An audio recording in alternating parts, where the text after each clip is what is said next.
Got a fella from Prague, Czech Republic, trying to sort out my diagnostic stuff this morning. Marvellous, isn't it? Hands-free computering. We're out of the office at last. I didn't leave Carlisle until... Mountain bikers everywhere, look. I didn't leave the office till 12 o'clock. But the good news is I've got all my diagnostics sorted out on my laptop. There was a couple of programs that I could only access through level 2 instead of level 1, which meant I couldn't reset some parameters and things like that. So I'm all sorted now.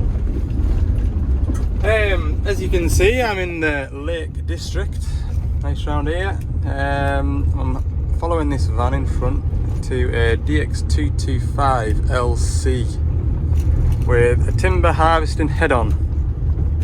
It's got an intermittent fault. It keeps, apparently anyway, it keeps bogging down and dying a death. But it's intermittent, and when he uses the machine like a digger, it doesn't do it. It's only when he's cutting wood. So that makes it complicated, because is it the orange bit or is it the yellow and black Ponzi head on the front of it making it do it? So that's what I'm here to sort of discover. There's the stop danger of death signs, so we must be nearby. You can hear my squeak, listen.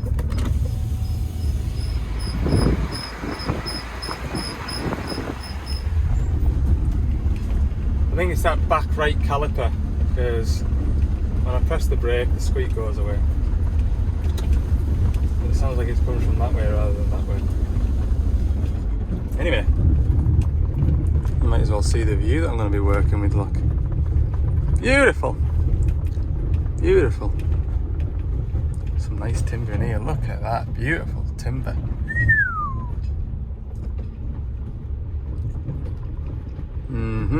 Just the forwarder hiding behind this stack of timber, look. Ooh, it's slippery. Oh yeah, look. Oh, it's two. Oh no, one's a skidder, look at that beast. Wow. Right, it looks like this is as far as I'm going. Been here about an hour or so.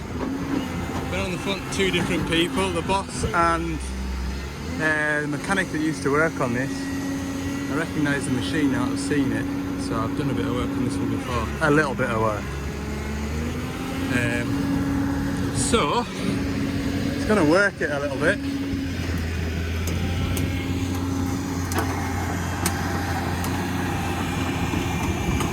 Cool, isn't it? So, always with these harvesters, they get, I'll move out the wind, they get played with by people, and you often find that the pumps are set to the very, very max. So you can hear they're just working that the pumps are bringing the engine down quite a lot. I would say they're sort of set a bit too keen. But the fault did happen right at the very, very beginning. When we first keyed on and started it, the machine struggled to rev itself up from auto idle. It was as though the pumps were engaged. There was a valve behind the cab that seemed to be making a whooshing noise. And we mucked about with something and it seems to be going alright. I can't really tell you what I've done because I don't know myself, because everything that I've touched so far has been nothing to do with the digger, it's been the head side of things. But these forestry fellas, I said I'll need to nip up to the van and get a test gauge. I'll need to go and get some tools. Oh, I've got a test gauge. Oh, I've got tools, don't worry. There we go, a little Ponzi head on it.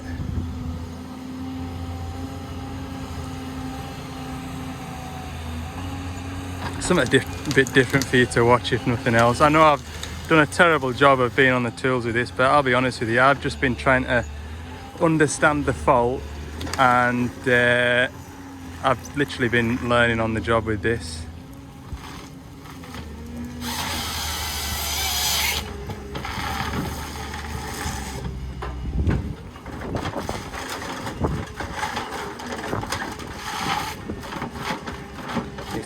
You have to have hands like a spider. Hands like a spider? Is that a thing? There's about a dozen buttons on each joystick for different functions.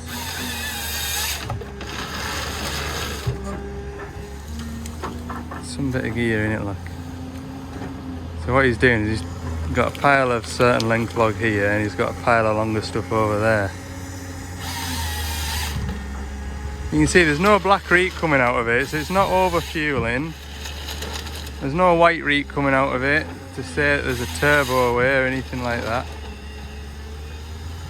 It's not starved of fuel, it's hydraulic. I'm confident of that. You can hear that engine labouring.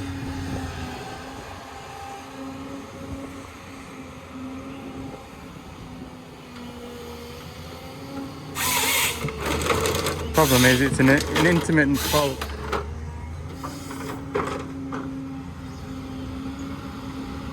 This is the last tree that he's got to process before they grab all the other trees from over there.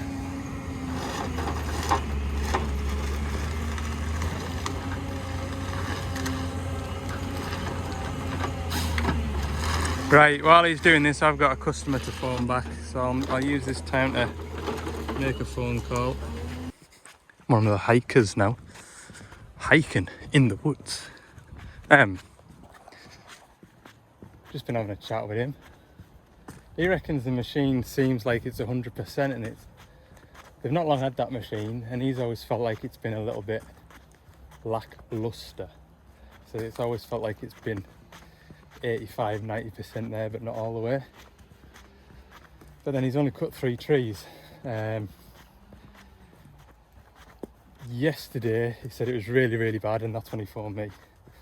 And then he got out and had a muck about himself, did something, and it was grand for the rest of the afternoon and all morning this morning.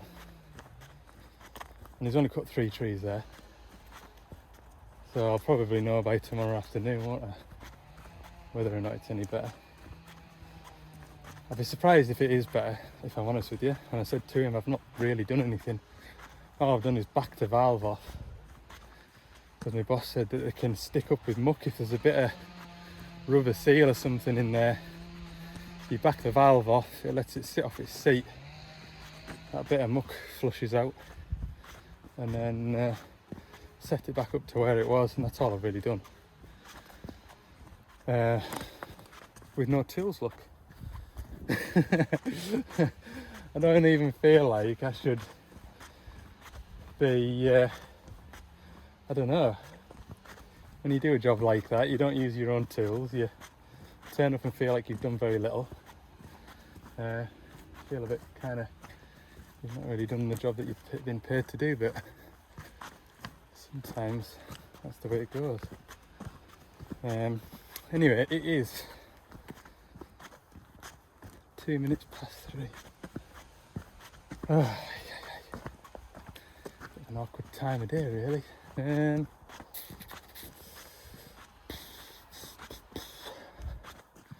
I'll have a look at Google Maps, but I've got a few jobs I need to try and squeeze in tomorrow, and to be honest with you, they're all too far away from here to try and squeeze into there. So I'll have a look at Google Maps, see what the travel times are from here. Make a decision. I remembered a job that I need to do, just a calling in job, and it isn't those shims, although I do need to still put the shims on that 20 tonner over there. Yeah, I'll just jump on it and put my laptop on it and see what all it needs. Right, we're in the driver's seat. This is the 225 we put the blue pump on about a week or 2 ago. When the driver phoned me to say there's a engine management light SCR malfunction, it's doing the same again, but it's intermittent this time. I did sort of think, oh no, what did I miss with the AdBlue pump? So I got him to go into the failure log, because it was an intermittent code, the fault wasn't active at the time. We've got this error code here. Tampering. Someone's been tampering with it. From that, you can give me the P code, which I can then go into my diagnostic tool without being connected, go to help, click on the fault code here, and that brings up all my P codes, which then if I click on them it'll give me the troubleshooting guide for the P code. However, it is just a generic tampering error code. It doesn't point you in the direction of what all's wrong with it. So I thought I'm gonna have to come and plug into this machine. So what we do, we are connected, we've got our error codes here, we've got this error code which is historic, and if we go into the inducement DTC up here, where's my mouse gone? Here. Click on there. That then gives us more information of the error codes, our tampering error codes. So we have got an open circuit error for the upstream knock sensor, short circuit error for the upstream knock sensor. Upstream. So upstream is the one just after the turbo, rather than the one in the tailpipe, which we never get any problems with on the 225s with the Doosan engine. Say never, rarely get problems with them. So we can click on the description, I think, and that gives us what we can look for. Connection problem, CAN line problem, knock sensor is defective, essentially. Upstream knock sensor, downstream knock sensor, interconnector. There we go. Open circuit error for upstream knock sensor. It shows us where they are, so you can see there it is before all the after treatment-y stuff. Condition for the error code to come on: the upstream knock sensor control unit detects an open circuit for 2 seconds. So I would imagine, well, basically, yeah, it tells us here, check the ECU for bent, damaged, pushback or corroded loose pins in the connection, and then take off the knock sensor connector and measure the resistance across the 2 pins, CAN high and CAN low. Is the resistance 60 ohms? Yes. We go to step 5 and continue. If it is no, then we do a necessary repair. However, I think that we'll be jumping onto this next one. Check the upstream connector for loose, bent, damaged pins. So we need to check all the connectors for the sensor. We'll check that one's the open circuit. We'll check this short circuit troubleshooting guide, and it will say the exact same. Yeah, it is the exact same troubleshooting process by the look of it. So we'll open that bonnet and we'll go and have a look. So that is our problem sensor there, but the control box for it is behind this cover, which is a shame. What connects all these sensors to the machine loom is this interconnector, Deutsch plug. So we'll open this up and just have a look. It has been known for moisture and stuff to get into this plug because it sort of just happens. Check the state of the wiring. It does seem to be sitting okay. Normally you see these on like a clip on some models of machine, but not this one. I'll open this up. I bet I can't do it one-handed. They normally get baked shut because that exhaust is sitting right there. It is warm to the touch. So, pins are clean. I'm gonna pull this green bit out of here. Yeah, which I'll need a screwdriver for. But I've taken the cover off. This is our sensor controller. I think I need a screwdriver for this one as well. I need to get that thing back from there. I should have a pick in my pocket all the time for undoing plugs, shouldn't I?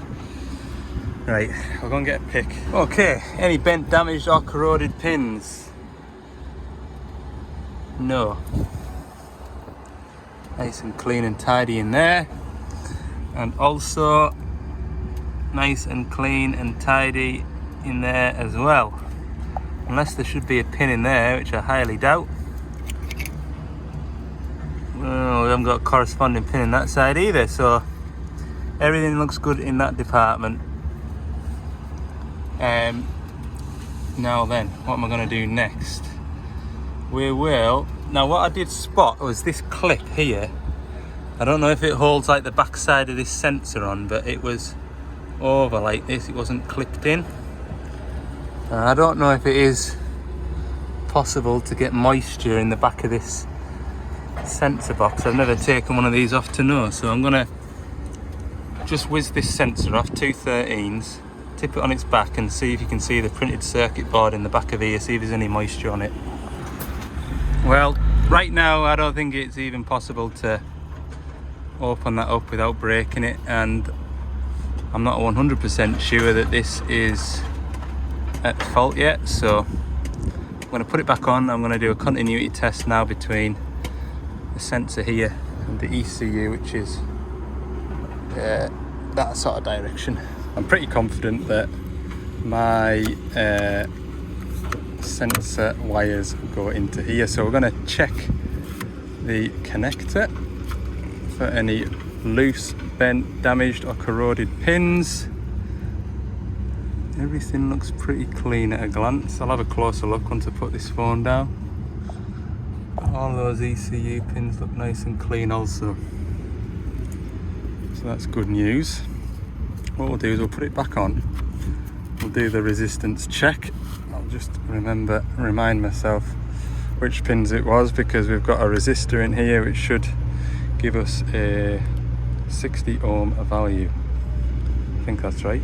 So the knock sensor CAN lines on the sensor connector is pin number 2 and pin number 3, and that goes all the way through to pin number 147 and 146 on the ECU. So we've got the ECU plugged back in. We're going to check the resistance now across these 2 pins, and we're looking for 60 ohms according to the troubleshooting guide, which is there. So we've done this step, check connector for bent, damaged, bent, pushed back, corroded or loose pins. That's the next step now. Okay, so pins 2,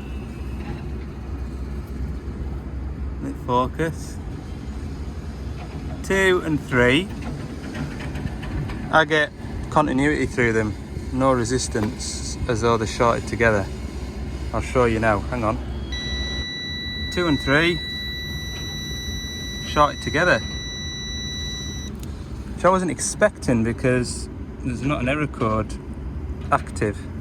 Done the same test on the outlet sensor and it came up with the same result. So what I can do now is separate this piece of harness in the after treatment bay down here. So that's separated now from the engine harness, and if I put these 2 wires, put these 2 probes back in here, one there, the other one here, hang on, like that, open circuit, which is how it should be. So now I need me wires here, here, here and here. I would imagine I've got short circuit still, but we'll test the wiring from here to the ECU now.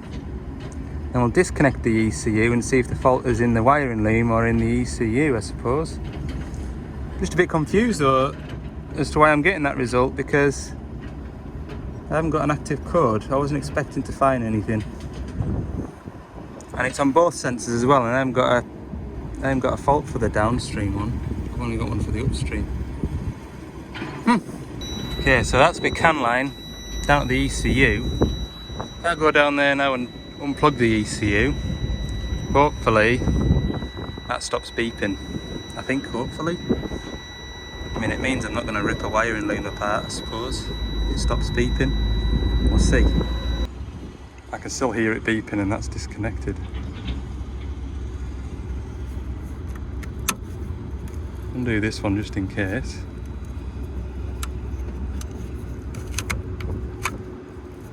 Still beeping.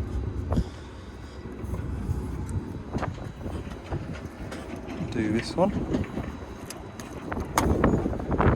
Yep, that's it, fully isolated from the ECU. Right. So 2 CAN lines for the knock sensors are connected. That's That's what I make of it anyway. Where or how that's happened, I don't know. Great. Okay, down underneath now. There's the sump.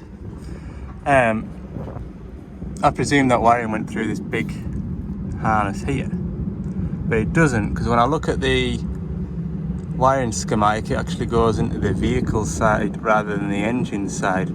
So it does go through that interconnector. So when I unplug this, that's unplugged at the moment. I don't know whether you'll hear it. That is now beeping. So actually from here up to that plug up there, wiring is good. Thank goodness. So presumably it's got the same pin pattern. Interconnector number 2 this. So presumably that wire and the white wire are my CAN wires going into here. So it should be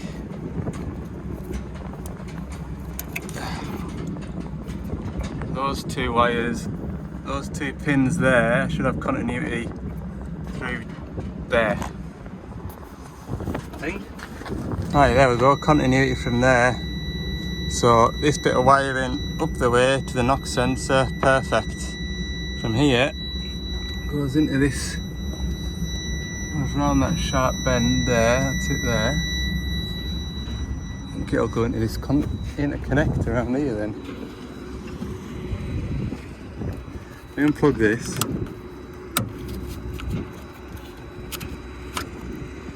Still got the beeping, I can just make the beeping noise out. Disconnect this. Still beeps. Why? Go back to the schematic, I'll show you the schematic. There's my ECU connector, pin number 47 and 48 I think it was. Where have we gone? Right. There we go. CAN high, CAN low, 46 and 47. Across to here, down here. Goes to the urea tank level sensor. Down here, interconnected number 2, which is what we've just looked at downstairs, I guess. Which goes into the knock sensor.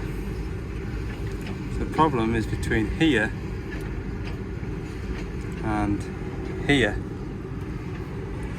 It also runs up into the cab here, because this CAN line then goes along here to this jog switch there.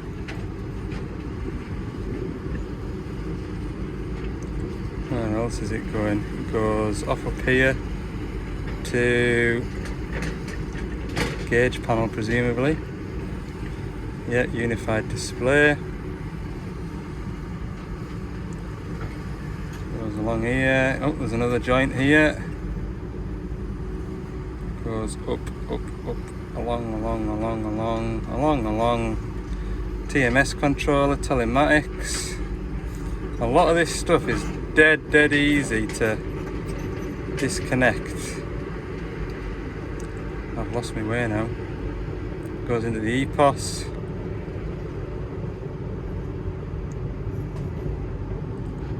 Yep, EPOS. And it goes to the check connector, which I'm plugged into down there. So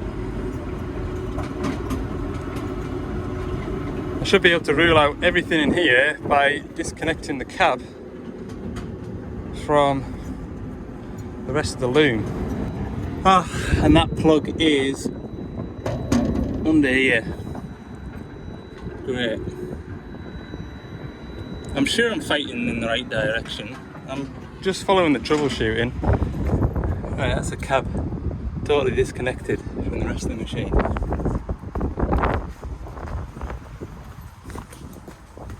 I put this into here. These lot are all waiting for me to finish.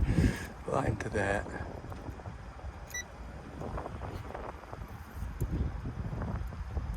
Still got continuity or not? No continuity.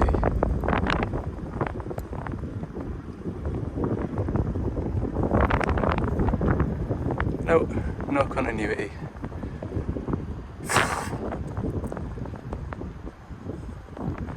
Oh. Right. No continuity there. Plug the E3 back in.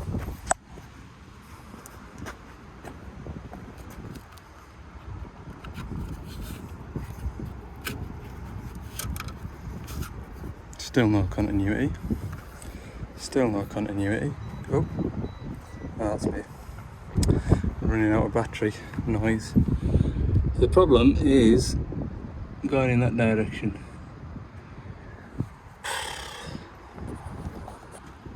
Can't work out how I've only got one error code and it's not even present and active, and I've got a short circuit on the CAN network. My laptop's talked to the machine.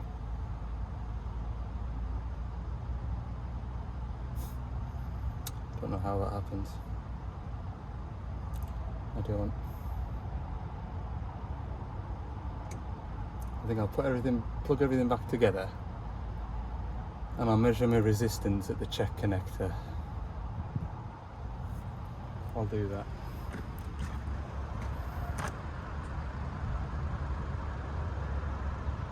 I just can't work that out at all. Battery's isolated.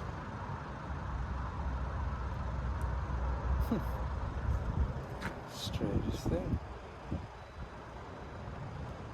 That's the... Right, I'll plug it all back together now. 60 ohms, thereabouts. No continuity. Yeah, 60 ohms now, look. How does that work? Somebody tell me please, because I am absolutely baffled by that.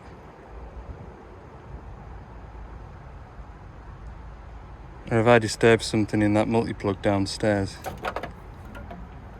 I'm going to go all the way back up to the top now.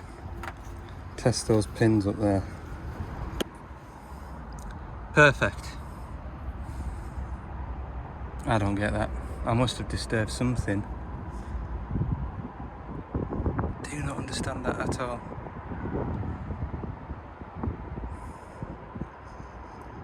It's a problem with this sort of thing, isn't it?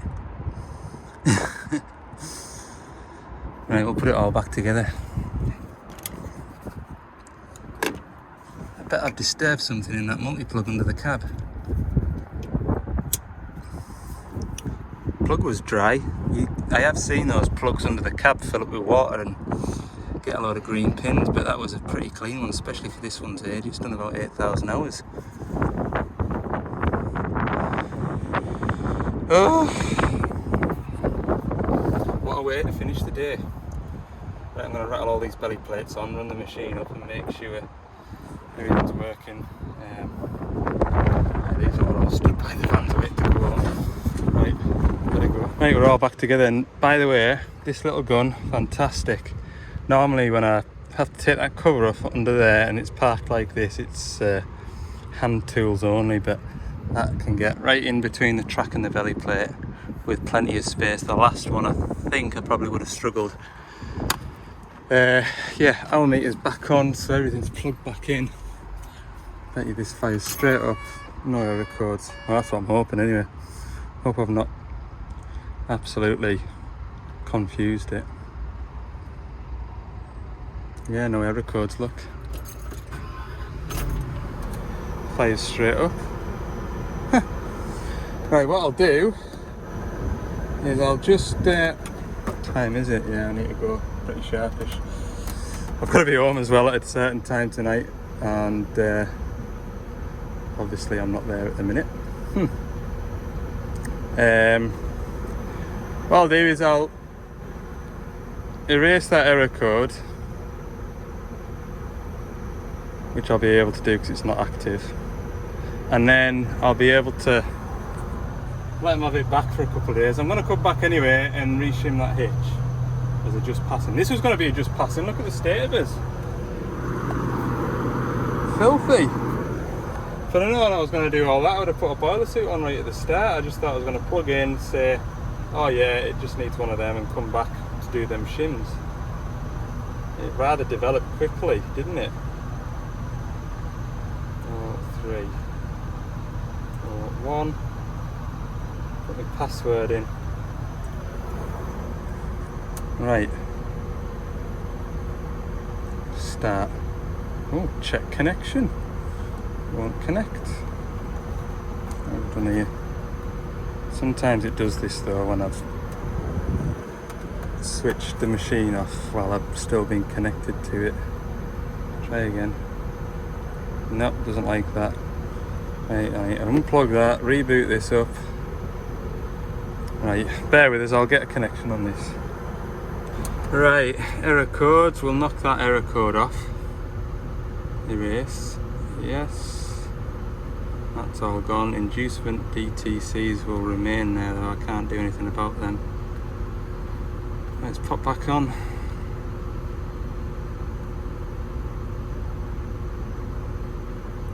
Doesn't like that. Well, this is the best way to switch an engine off without turning the ignition key off. Otherwise I'd have to lose connection and have that whole rigmarole again. Go into the service menu. We'll make a note of how many times the error's occurred, then when I come back and do the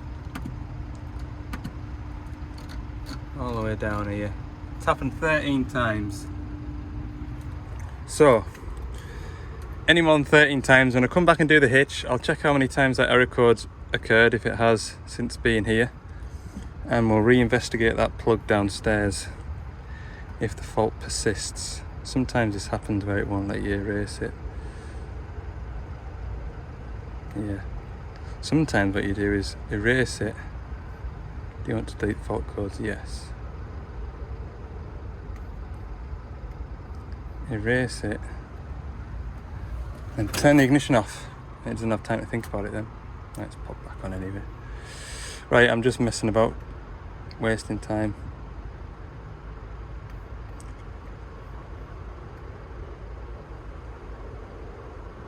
Oh, I can't get rid of it. Right. I'll, like I said, we'll follow up on this one, see how it goes.